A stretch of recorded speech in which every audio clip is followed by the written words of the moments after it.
Our disability is our greatest strength. It gives us a supervision to see the issues facing humanity from a more inclusive perspective and the grit to fight back against all odds.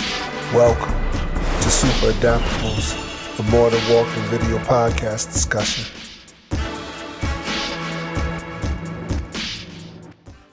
Welcome to Super Adaptables, a More Than Walking video podcast discussion. Today's topic is, are you surviving or thriving after SCI? Our disability community is filled with individuals who have adapted to obtain new abilities since their injuries occurred. Our disability is our greatest strength. It gives us a supervision to see the issues facing humanity from a more inclusive perspective and the grit to fight back against all odds. Our goal for these conversations is to make us think critically and for us all to leave with a newfound sense of belonging in a world where we have more things in common than we do different. I'm Corey Feasley, C4 complete quadriplegic since 2005. And I'm Jonathan Sigworth, C7 complete quadriplegic since 2006, both of us hailing from the great state of Connecticut. Yes, sir. And according to a May 6, 2024 report on Statista.com, life expectancy after SCI greatly correlates to the severity and age of the person at the time of injury. For example, a 20-year-old who suffers from paraplegia may expect to live on average about 42 more years, while someone the same age who has sustained low tetraplegia may live 27 more years compared to the average 58 years for someone without SCI. Now, these stats are alarming, especially when you consider all the factors in our societies and healthcare systems that make it difficult, and often intentionally so from a fiscally responsible mindset of our elected officials, to promptly access the health services we need. Although our everyday struggles can consume us, we can also reach out to others and learn to see how beyond. We can also reach out to others and learn to see beyond those difficulties and discover where we belong and what we can do in this new life. And on that note, Corey, what is something you are looking forward to doing this summer? That's a good question, especially as we're referring to thriving and surviving. So this summer, I'm looking forward to doing a little bit of traveling, going to Bermuda with my family. How about you, John? Awesome. I'm looking forward to going on a road trip, driving with my wife up to Canada. So traveling is in the books. I think vacation is much needed.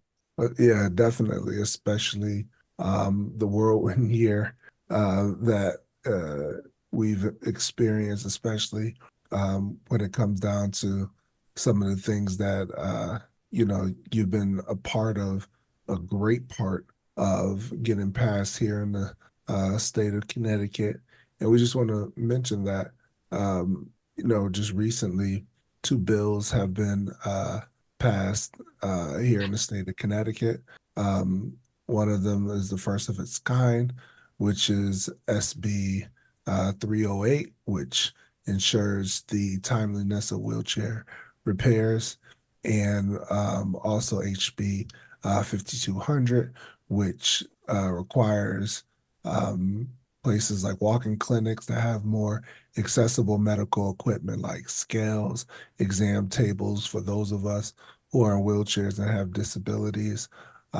This is an important issue and topic, and those who are listening in, we want to make sure that you realize that there are things that you can do also in your state as well to help bring this topic to the forefront.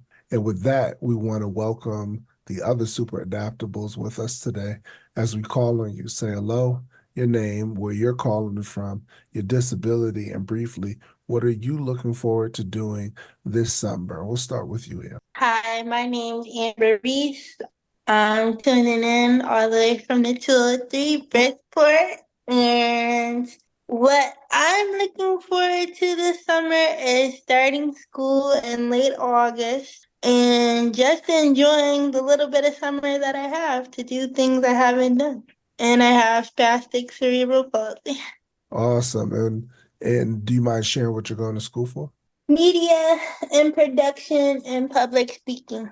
I love it. I love it. I love it. Amber also That's awesome. has a podcast that she does, um, and it's called The Am Perspective. I was happy to be a part of it, and it's a wonderful platform. So, I'm definitely wishing you much success. Thank you. Bernadette, how about yourself? You're welcome. Oh, Bernadette, can you introduce yourself, your name, where you're calling in from, your disability, and what are you looking forward to doing this summer? Okay, my name is Bernadette Jerry. I'm from Kenya. Incomplete spinal injury to 9 T10. I'm looking forward in forming a group of disability and working a way that we can meet together, look the way forward, looking for activity or employment we can do as spinal injury patient or survivors. Fantastic. That is awesome. Incredibly important work. And so happy to hear that you're part of organizing that. That is very awesome. Bernadette, may I ask, how did you become injured? How do I come back? How did you become injured? In an accident, a car accident. Okay. Yeah. No, go ahead. I was traveling from one town to the other with a friend. At that time I was young, I was around 35. That is about 20 years ago. That is when the accident happened. Wow, 20 years. Yeah, I just hit 19 for myself earlier this month, June 12th, 2005 was my diving accident. But I'm very happy that you guys able to be here. And though we speak about spinal cord injury, we're also talking about just disability as a whole. And it's important for people to know that as all of us here, we're all adults, right? And respectively, I would say, we're all over 30. And, whether you've been dealing with a lifelong illness or you acquired an injury, to be at this age, where many of us were very young when we became injured, it speaks volumes to, uh, our own personal grit and fortitude to persevere through adversity. And, I just really admire the fact that no matter what, we still try to make a way and to figure out life regardless of our own circumstances. But that's going to lead us right into question one. So before we understood our paralysis, diagnosis, most of us were eager to figure out how to get back on our feet and resume our normal lives. At some point, after intense physical therapy and other forms of rehab, you begin to realize that the healing process is further along than you thought. This can affect us greatly. Did you ever feel the acceptance of your disability was a sign of defeat because you're becoming content with living with your condition? And how has this changed the way you are experiencing life with a disability, positively or negatively? And Amber, I would love for you to take that first. You're on mute. What was the question again? So the question is, like, did you ever feel the acceptance of your disability? Meaning like, okay, I understand I have a spinal cord injury, or I understand that I have cerebral palsy, was like a sign of defeat, meaning that, well, I guess this is how I'm going to be. So I got to live my life however that may be, because you're content with living with your condition. Did you ever feel like, even though you've dealt with your disability for your entire life, did you ever feel like defeated knowing that you have cerebral palsy? I would say yes and no. Yes, because it would come like in certain moments. And for me, I was always taught to be independent, but I loved being lazy, meaning I really didn't tap into my full potential and certain things growing up until like my later years of life, like my mid to late 20s and now into my 30s. I also would let like people's opinions, like when they would be like, oh, well, I feel like you can't do this, I would let that deter me. Yeah. And no, because I was taught from a young age, not to be down about it. Excuse me. Just make fun come to you and make it your own, and whoever likes you likes you. Whoever doesn't doesn't. So yeah. That's awesome. Yeah, I mean, people's opinions can have a huge impact. And I think that's one of the great skills we have to learn living with a disability is just, letting those wash over us. And, Oh, for sure. but also, our own opinions and doubts, which can get riled up and amplified when we're kind of exposed to other people's critiques or Right. stereotypes, we have Right. to combat Because those as well.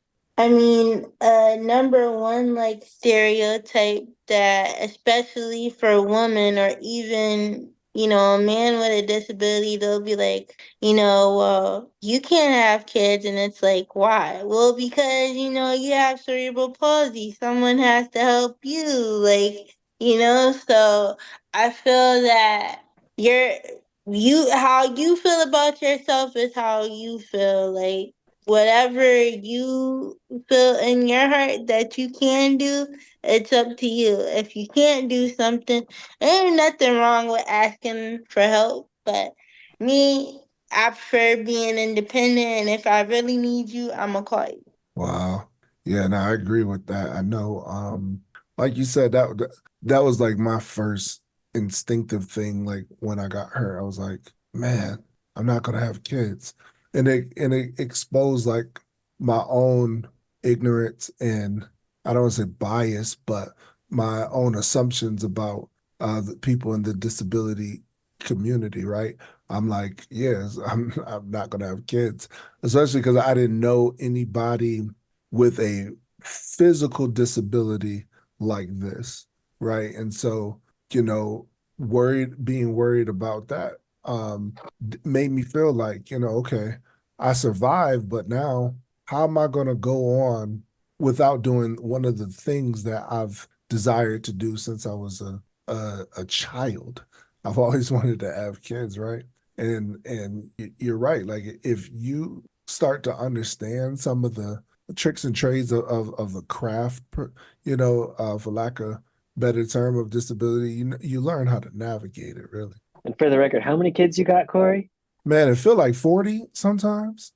Um, but I have two sons. One, my oldest is 11, it'll be 12 in July, and my youngest is 8, he'll be 9 in October. That's And I awesome. had them post injury. And Bernadette, how about you? Did you ever feel like acceptance of your disability was a sign of defeat? Yes, I felt it.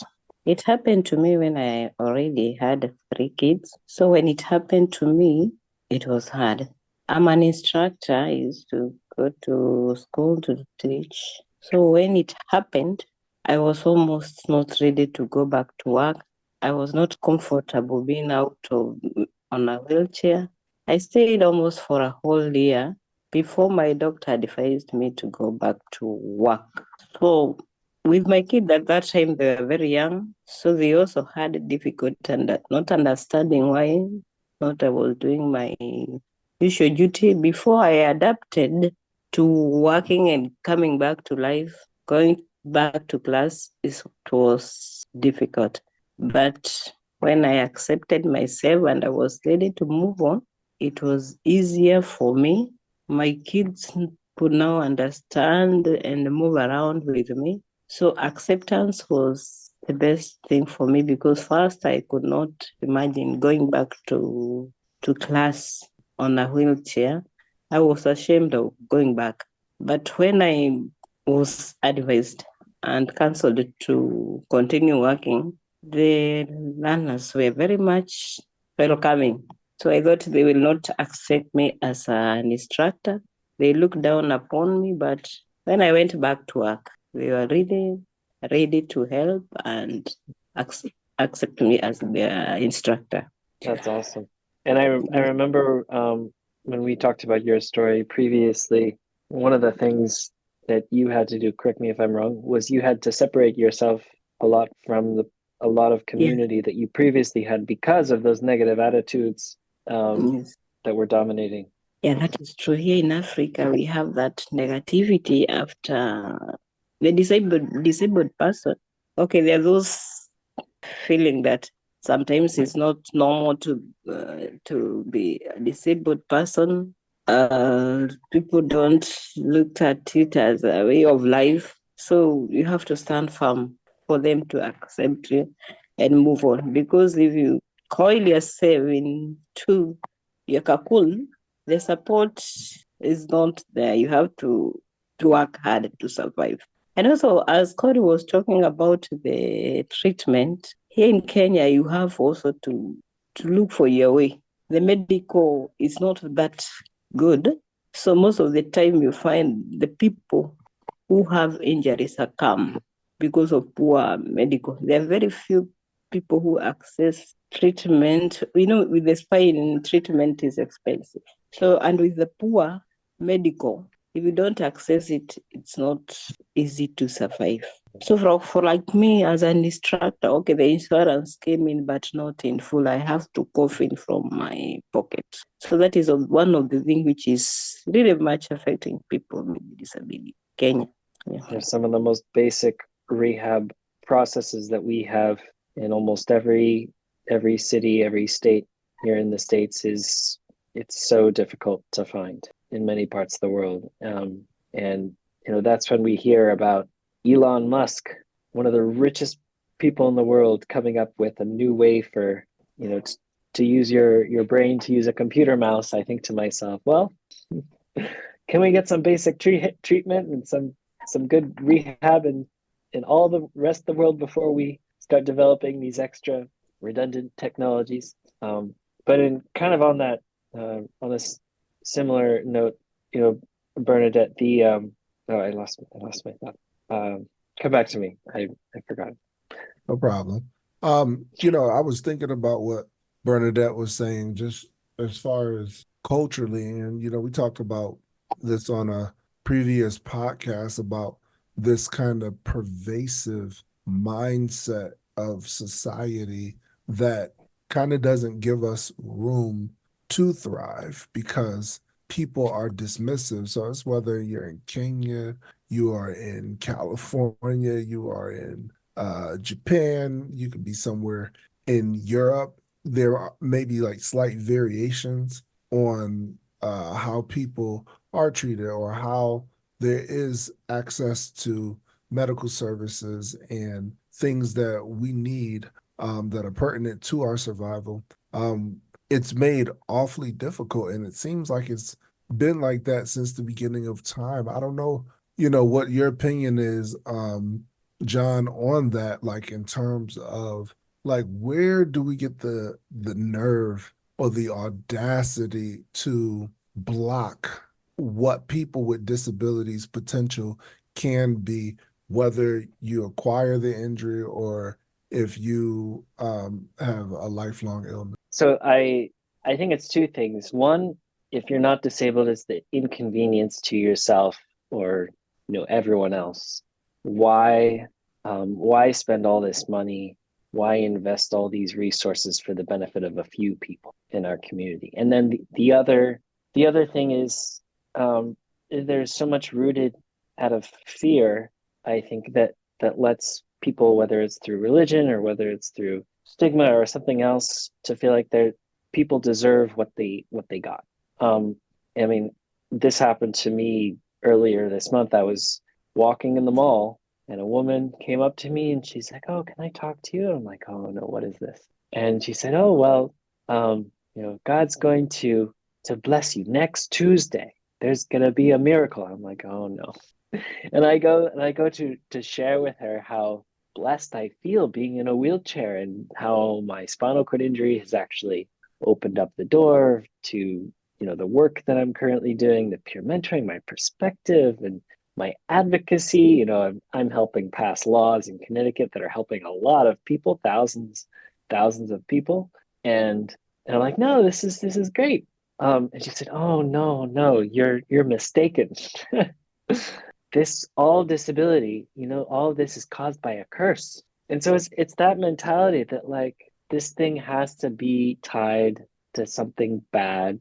And I think it's rooted out of fear. Um, and I think the most, for me, personally also when I was injured, I had family and a lot of friends in the charismatic church, which kind of believed in healing and miracles and things like that. And I had people close to me, very persistently trying to take me out of my wheelchair physically so that I would walk again. And you know, I think the moment where I didn't really agree with that. But part of me was like, well, I don't want to say no. Like if I believe that like miracles can happen, I don't want to say no to a miracle. Like I don't want to be a jerk. Right? But I think what helped me move on was when I started getting out there and I played wheelchair rugby, which was this super aggressive, violent wheelchair sport where you smash into each other on a basketball court and just swear at one another and just, made you feel completely uh, one with your wheelchair as a weapon. And that was such an empowering feeling that yeah, I think that was a turning point for me that helped me kind of own my disability and more easily kind of not really concern myself with how other people felt having that experience. That is definitely important to know. And, I don't know if Bernadette or Amber, if any of you are Christians and those who are viewing who are Christians, I myself am. And so, I understand the perspective, if we take it from a biblical standpoint about, sin entering the world and, mankind uh, being cursed with a lot of uh, being inflicted with a lot of horrible things due to the introduction of sin. But I was talking to somebody about this yesterday who happens to be a quadriplegic too, and I was explaining to her. Actually, it was a couple days before this, but there's a passage in the Bible. It's in the book of Daniel, and it relates so much to when we find ourselves in inescapable circumstance. And it was about the three Hebrew boys, Meshach, Shadrach, and Abednego, and they were being tossed into the fire.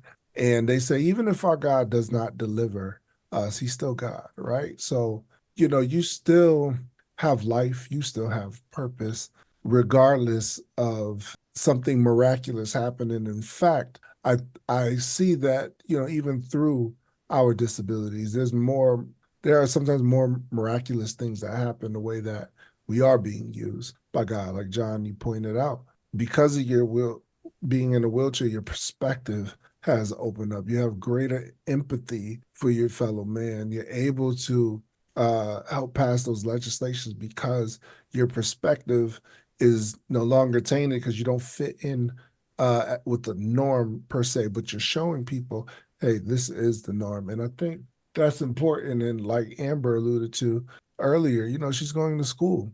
So what? You got cerebral palsy. So what? You depend on a wheelchair. So what if we have to depend on caregivers? We still can make a change. We still can make a difference. And we just have to trust in the way that God is going to use us in this life. But I'm going to move on to the second. Corey, Oh, I was oh yeah, gonna hop in, say, please. I was gonna say something. Yes, I am Christian. I have a strong belief in God, and He designs us for a purpose. And I was gonna say that disability is also in the Bible because the story of the lame man, where I believe it was David, right? I believe it was David in the scripture and someone else, and they seen the lame man outside of the gate. Mm-hmm. And so I mean that story I remember vividly because as a kid and even as a young adult, my mom would read that to me from time to time when I would get down. Another scripture that I live by as far as like purpose and really honing in on that is Hebrews 11 verse 1, where it talks about faith. I believe that applies to me daily. And like you said, just because I have cerebral palsy and just because I may have started college a little later in life, which I'm glad that I did it now versus in my 20s, because I don't think I would have finished had I been in my 20s. Yeah, you might have been doing donuts in your wheelchair in your dorm Yeah, and somewhere. not Out of not going to control. school, having it elsewhere. So I'm glad that even in getting into my profession, I'm glad that it happened, a little later in life, because had it happened a little bit earlier, I don't think I would have had the mindset and the ability to keep pushing forward, to achieve what I want to achieve. Hey, listen, I couldn't agree with you more. I think you're spot on with that assessment. Going to move on to question 2. So, in 1950, Sidney Katz, an American physician, coined the term ADL, or activities of daily living. It's an index to determine a person's functional status to do things independently. The scale can determine the type of care you may need to sustain quality of life. Thinking of your care, how independent do you consider yourself? What are some independent living skills that you have learned? And is independence merely based on physicality, or is it more about your state of mind? Well, let's see. To start this off, I just want to touch on previously what we were talking about. Real quick comment, which is, religion is such a deep part of our lives and our culture and our societies, whether we personally have it or not. And just want to make it clear, like from everything that I've experienced, the kind of stigma and also the strength can come from whatever religious tradition you're part of, even if it's not a religious tradition. Hey, Super Adaptables! We're in another election cycle in the US, and with so many issues at stake on the ballot, a person can easily lose sight of what they're voting for. That's why there's ballotpedia.org. It's like an encyclopedia for American politics.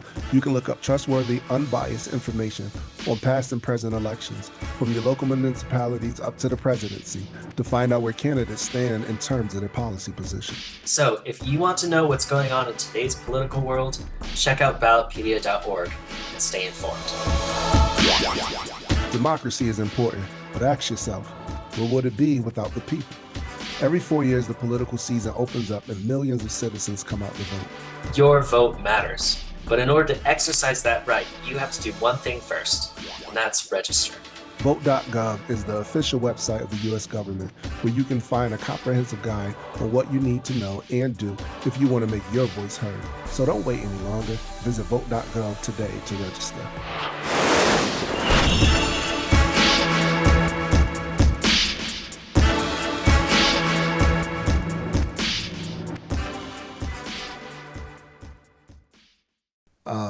Going to move on to question 2. So in 1950, Sidney Katz, an American physician, coined the term ADL, or activities of daily living.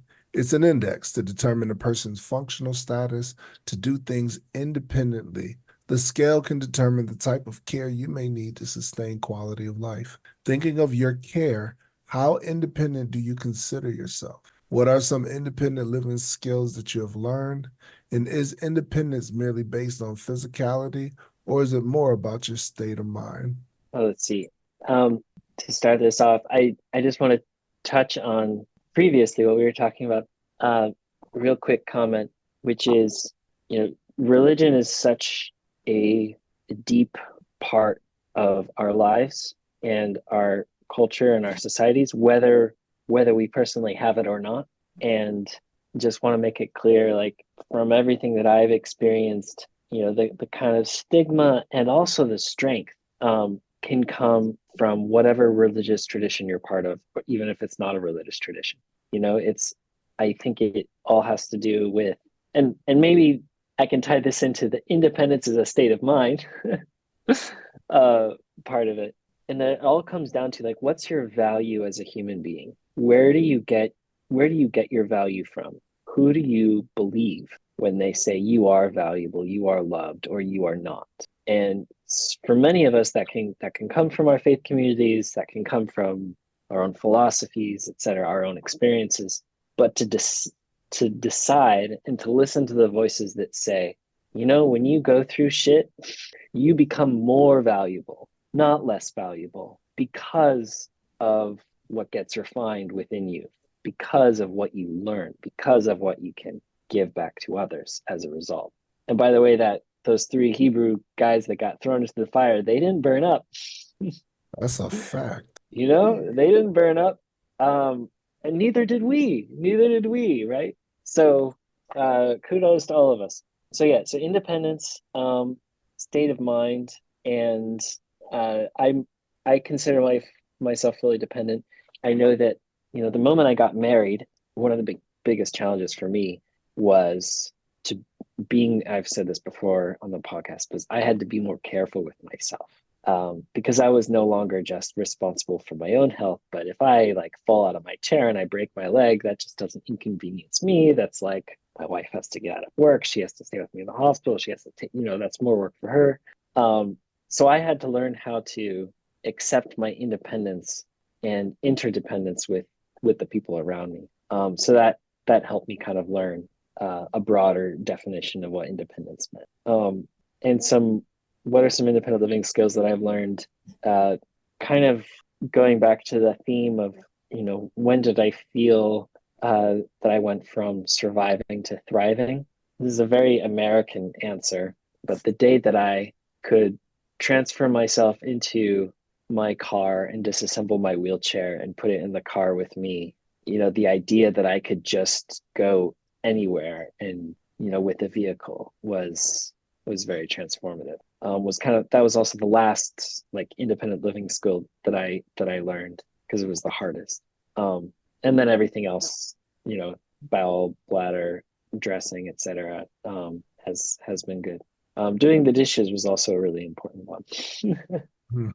Yeah, you better. Better. Married man, like, yeah, you can transfer, you can wash dishes for sure. Bernadette. Yes. Okay. On the Christian side, I'm a Catholic by my faith. So what happened as a Catholic, sometimes, the other denomination used to visit me, and they told me, you have to have a pastor who have to pray for you so that you can walk again. So as a Christian, yes, my cousin brought somebody to pray for me. They prayed. I was also doing my therapy. So when my therapy came, I talked to him about the miracle which was to happen to me. So he advised me, okay, the miracle will come, but it is good to continue with therapy, because at that time I had believed, or the pastor had made me to believe without the therapy, I could be prayed for and walk again. But by the advice of the therapy, he advised me, even if you are to walk again, it is good to continue with the therapy. So our Christianity lead us to, on one side, and believing in yourself, you have to stand, and your faith should not make you lose your destiny, because sometimes the pressure on prayers make you to see as if you are not a true Christian, because what you have been told is the miracle or the healing of Jesus happened to the believers. So when you don't believe, you don't get healed. But when you get out of that cocoon and know that God loves you the way you are, you continue. I remember I read in Jeremiah, which said, "For I know the plans are for you, said the Lord. They are planned for good and not for evil." So I said, God has planned for me. His plan for me is to do my things on a wheelchair. I'll move on. And when I believe in myself, that is when I started doing, I can cook, I can wash, I can heal myself, because that time I could not heal myself. I used to depend on people to do it. But when I believe I could now heal myself from my home to the place of work. So our Christianity, yes, we are Christians, but I believe should not hold us back.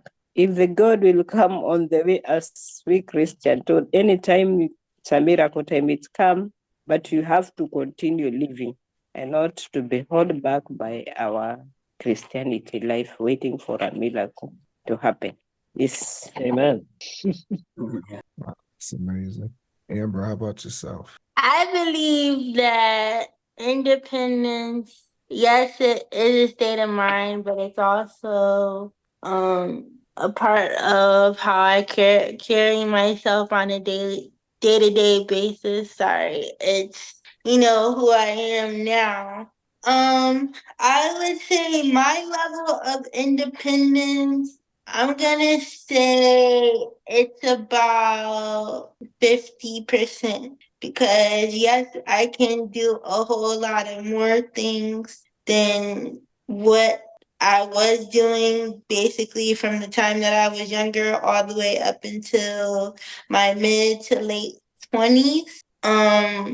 I have so many great achievements in becoming independent, but I think the moment I'm gonna take it back to is the first time I took the bus from the mall back home, and I made it back home by myself without going the wrong way, because it did take me 5 months to find my apartment building when I would get off the bus, and my mom would have to come get me to walk down back to the house. So that's a moment I'll never forget. And ever since that day, 2 weeks before my 21st birthday to be exact, I learned how to catch the bus and go everywhere. And it was the best feeling in the world. No, that had to be riveting. And you took the words out of my mouth, because I was going to ask you about that as somebody who takes public uh, transportation and doing it solo. Uh, Being able to do that has to be a feeling of independence, which is so important. I think for me, I'm a high level quadriplegic, so I'm total care, but my care wasn't figured out based off the doctors. It's based off of what I know that I need, and being able to articulate to somebody and have them do the things that I'm saying. I'm in a managerial role. I'm not dependent upon you to figure out my needs, right? So that's a big part, because I remember early on in my care, a caregiver must have been talking to my mom or my dad, and they wind up saying, I am so happy he can talk because he can tell me what he needs. And that right there showed me you are in control of your life, Corey. It doesn't matter that you are disabled, you still have to go about telling people what to do in order to help you thrive. And you're only going to be stronger as a result of that. And even going back to what John said, that I mean, it's not spoken about enough because of the stigma of, you can't have kids, or, are you going to be in a relationship? This and that and the third. But when I got married, I'm like, man, as her husband, I am responsible for her well-being. I'm responsible to make sure I can provide for her, not just financially, but spiritually, physically, and to do the best that I can at that, with what I can do. And even as a father, I am responsible for them. So when it came down to picking them up from daycare, I would be like, hey, honey, stay in the car. I'll go get him. He'd climb up in my lap. I tilt my chair back so I don't drive forward and make him fall or anything. And I would drive them back to the car and get them in the car. Didn't matter if it rained or it snowed or if it was cold, if I had a fever and I was dealing with maybe the symptoms of a UTI, I still had to do my part. and those things help me thrive so much. John, do you have anything that you want to add? I mean, what you're saying about like the added responsibility also reminds me, what Bernadette, what you were saying about, getting back to teaching and getting that added responsibility again of the students in the classroom.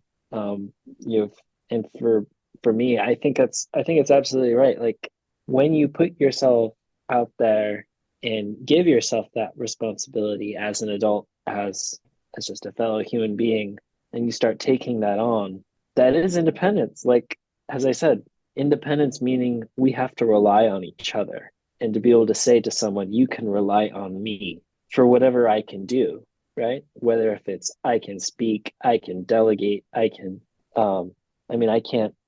carry heavy boxes, but I can call people and I'm good at making friends. Uh, I can help find people who can carry boxes. All of that is part of our independence and interdependence. Maybe we should say that interdependence is a state of mind as well. Yeah, I think that's well said, man. Very well said. Listen, it's wonderful when we can come together like this, right? And again, it shows our independence. It shows our drive. Whether like Bernadette, it's early in the wee hours of the morning, but she's not.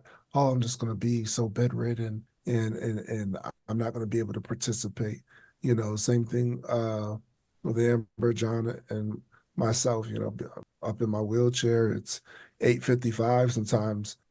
Friends of mine, people will say, "Oh, I know you like to go to bed early." I'm like, who said that? I didn't tell you that. You know what I mean? I'm not dependent on those things because I'm a grown up, and if I want to go to bed early, I go to bed early. If I don't, I don't. And that's the essence of being able to thrive, is being able to make decisions apart from other people and be able to demand the respect and show that you are still capable of doing the things that you need to do, regardless of your physical capabilities. And I want people to know out there, we are not cursed. We are fearfully and wonderfully made to overcome adversity. Independence is attained when we wean ourselves from being caught up in society's views. In a chant that John would say when we were signing these bills into law at our nation's capital with the governors, that we're not done yet. State's capital. State capital, excuse me, I apologize. But we're not done yet. We still have so much more to do, and I hope that people continue to stay on the lookout for all the things that we have going on next. But listen, I thank you guys for participating in our More Than Walking video podcast discussion. Stay tuned and join us next month and sign up for the More Than Walking newsletter at morethanwalking.com to learn about the topic we will cover next. Until then, remain encouraged, stay hopeful, and above all else, keep adapting. Hey, take care, everyone. Good night, guys. Good night. Good night.